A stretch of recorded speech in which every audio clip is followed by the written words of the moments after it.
شیر خدا حضرت علی علیہ السلام کی شخصیت فضائل اور شان کے اس درجے پر فائز ہے جس کا کوئی ثانی نہیں۔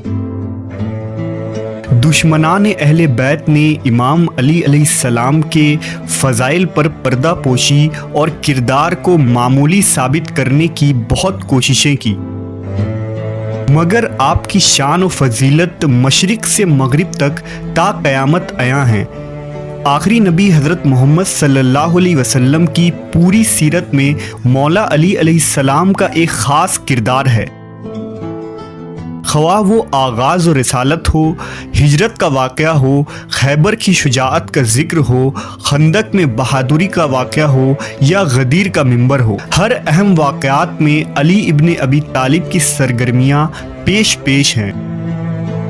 جب حضرت ابو بکر صدیق کی خلافت کا دور آیا تو کچھ لوگوں نے حضرت ابو بکر کے مرتبے کو مولا علی علیہ السلام کے شان و مرتبے پر فوقیت دینے لگے اور امیر المومنین کی طرف جھوٹ منسوب کر کے لوگوں کو بدگمان کرنے کی کوششیں کرنے لگے۔ لہٰذا حضرت زبیر بن عوام بیان کرتے ہیں کہ جب منافقین نے کہا کہ ابو بکر مقام علی پر قابض ہو گئے ہیں اور وہ کہتے ہیں کہ میرا رتبہ علی سے بلند تر ہے، جب اس کی خبر حضرت ابو بکر تک پہنچی تو آپ خطبہ کے لیے کھڑے ہوئے اور فرمایا،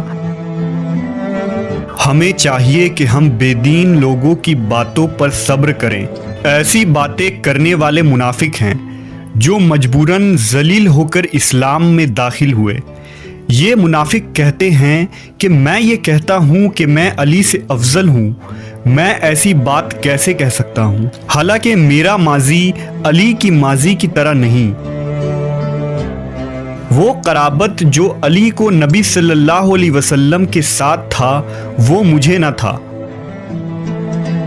علی کی شان و منزلت منفرد ہے۔ علی جب مواحد تھے تو میں کافر و ملحد تھا، وہ سب سے پہلے ایمان لائے اور مجھ سے بھی پہلے خدا کی عبادت کی۔